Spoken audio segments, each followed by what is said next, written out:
ये खुद अपने इंटरव्यू में कहते हैं कि जब मैं KFC आया चाइना में तो मैं वहां पे इंटरव्यू देने के लिए गया और इंटरव्यू के लिए 24 कैंडिडेट्स थे। 24 कैंडिडेट में से 23 सिलेक्ट हुए और एक जो रिजेक्ट हुए वो ये साहिब थे। अस्सलाम वालेकुम, कैसे हैं आप सब लोग? उम्मीद करती हूँ खैरियत से होंगे और अच्छे से अपनी जिंदगी गुजार रहे होंगे।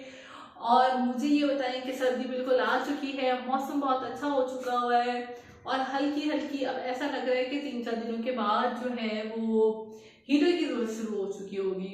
तो आप लोग मुझे बताइए कि आप लोगों के एरिया में इस वक्त सर्दी की क्या सिचुएशन है, क्योंकि कल मेरी एक शख्स से बात हो रही थी जो कि पिंडी में रहता है। वो ये कह रहा था कि यहाँ पे तो बहुत सख्त सर्दी पड़ रही है, लेकिन लाहौर में अभी ऐसा सिनेरियो नहीं है। तो आज मैं आपको एक इंटरेस्टिंग स्टोरी सुनाऊंगी और अगर मेरी स्टोरी सुनाने के दौरान आप लोगों ने गैस कर लिया कि बंदा कौन है, इसका नाम मैं आपको एंड में बताऊंगी। और अगर आप उस दौरान जो है गैस कर लेते हैं कि किसकी स्टोरी है तो मुझे कमेंट बॉक्स में जरूर बताइएगा। अमीर तरीन साहिब, चाइना के अमीर तरीन साहिब हैं और इनकी जो इन कंपनी के लेटेस्ट रिकॉर्ड देखे गए हैं उसमें इनकी कंपनी की वर्थ जो है वो $25 बिलियन रिकॉर्ड की गई है। $25 बिलियन का मालिक है। ऐसा लगता है कि शायद इनके माँ बाप ने इसके लिए बहुत सी ज्यादा छोड़ दी होगी जिसको इसने इस्तेमाल करने के बाद अपनी एक कंपनी बना दी, लेकिन एक्चुअली में ये स्टोरी नहीं है। ये एक बहुत ही गरीब घर में पैदा हुआ और इसके फादर और मदर जो है वो बड़े मुश्किल से ही गुजारा करते थे और इसके एक बहन और भाई थे। उनकी फैमिली के लिए बहुत मुश्किल था कि वो अपने एक्सपेंसेस पूरे कर सकें।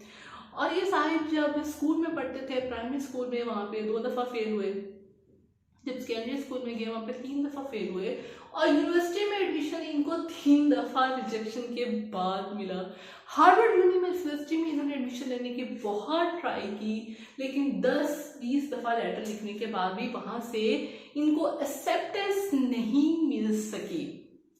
ये तो मैंने आपको बताया इनके एजुकेशनल बैकग्राउंड के बारे में कि एक्चुअली एजुकेशन में इन्होंने किस तरीके से नाकामियां फेस कि ये उसमें नाकाम होते गए। और कुछ क्वेश्चन के बाद हाँ ये इंटरेस्ट जरूर रखते थे चाइना में होने की वजह से, क्योंकि अगर आज से हम कोई 25-30 साल पहले की बात करें तो चाइना कोई इतना डेवलप कंट्री नहीं था, जैसे कि अब वो एक सुपर पावर बन चुका हुआ है और अमेरिका के साथ मुकाबला कर रहे हैं। तो उस दौर में इनको ये इंटरेस्ट जरूर था कि इंग्लिश सीखें, तो अपने यूनिवर्सिटी में ये इंग्लिश की ये क्लासेस लेते थे और उसमें इनको आप यकीन करें सैलरी मिलती थी $12 पर मंथ, जो कि बहुत ही नॉमिनल से सैलरी है। अपनी अमली जिंदगी में आए, इन्होंने सोचा कि वे प्रैक्टिकल लाइफ में जाते हैं। इन्होंने डिफरेंट जगह जॉब से अप्लाई करना शुरू किया और वहां पर भी इनको बहुत से फेलियर्स का सामना करना पड़ा। इनको 20 रिजेक्शन हुई, जगह जगह ये रिजेक्ट हुए और ये खुद अपने इंटरव्यू में कहते हैं कि जब मैं KFC आया चाइना में तो मैं वहां पे इंटरव्यू देने के लिए गया और इंटरव्यू के लिए 24 कैंडिडेट्स थे। 24 कैंडिडेट में से 23 सिलेक्ट हुए और एक जो रिजेक्ट हुए वो ये साहिब थे। फिर ये पुलिस में चले गए, पुलिस में जाके इन्होंने इंटरव्यूज देने चाहे तो वहां पर भी 5 कैंडिडेट थे, 5 में से 4 सिलेक्ट हुए और एक उन्होंने रिजेक्ट किया और जो रिजेक्ट किए गए थे वो ये साहिब थे और उनको इन्होंने कह दिया you are not a good candidate, you are not an ideal candidate for our industry. और अगर आज के दौर की बात की जाए तो शायद दुनिया के बड़े बड़े लोग इनके आगे पीछे फिरते हैं। $25 बिलियन के ये मालिक है इनकी कंपनी। तो एक्चुअली ये ट्रांजिशन फेज इनकी जिंदगी में कैसे आया? 1995 में ये अमेरिका गए। जब ये अमेरिका गए तो वहाँ की दुनिया ही अलग थी, क्योंकि वहाँ पे टेक्नोलॉजिकल एडवांसमेंट बहुत ज़्यादा थी, कंप्यूटर सिस्टम थे, इंटरनेट था जिसका इन्होंने चाइना में कभी इस्तेमाल नहीं किया था।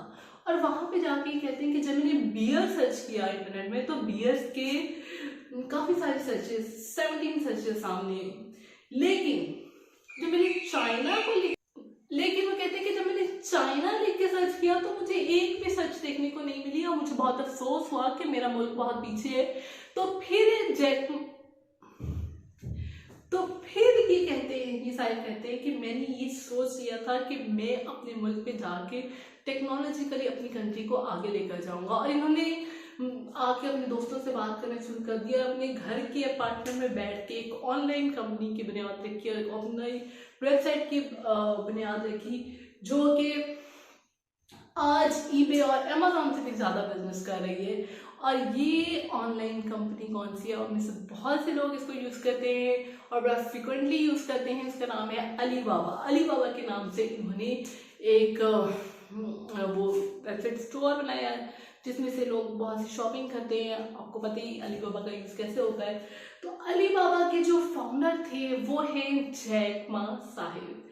जैक मा कहते हैं, उनके एक कोट मुझे बहुत ही पसंद है जिसका मैं आपसे जिक्र करना चाहूँगी। कहते हैं कि आपके लिए हो सकता है कि आपका आज बहुत सख्त हो और आपका कल इससे भी ज़्यादा सख्त हो, लेकिन आपका परसों यानी कि उससे जो अगला दिन होगा हो सकता है वो उम्मीद की किरण लेकर आए। और मैं अपनी ज़िंदगी में बहुत ही नाकाम रहा, जॉब्स की हंटिंग में बहुत नाकाम रहा।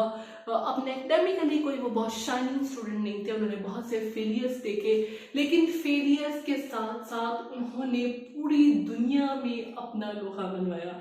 यहाँ पे मैं एक बात कहना चाहूँगी जावेद चौधरी साहब की। जावेद चौधरी साहब बहुत बड़े कॉलमिस्ट हैं और वो हमेशा ये बात करते हैं कि जो नालायक लोग होते हैं ना, असल में वही लोग कामयाब होते हैं, क्योंकि उनके पास एक ऐसी क्वालिटी होती है जो कामयाब लोगों में नहीं होती है, और वो होती है कंसिस्टेंसी। कि कंसिस्टेंसी के साथ वो लगे रहते हैं कि वो कहते हैं कि अगर वो 30 साल नालायक रहते हैं तो आप सोचिए कि 30 साल दुनिया की कोई ताकत उनको लायक नहीं बना सकी, उनको चेंज नहीं कर सकी। इसका मतलब है कि वो अपनी जिंदगी में कंसिस्टेंट है और उन्होंने 30 साल अपनी जिंदगी पूरी कंसिस्टेंसी में गुजार दी है। तो इसका मतलब ये है कि जो बंदा कंसिस्टेंट होता है फाइनली वो अपनी साबित कदमी की वजह से कामयाब ही जरूर होता है। तो जैक मा साहब भी इन्हीं में से उनका शुमार होता है। उम्मीद करती हूँ आपको आज की मेरी सक्सेस स्टोरी पसंद आई होगी। आप लोगों के लिए एक मोटिवेशन है।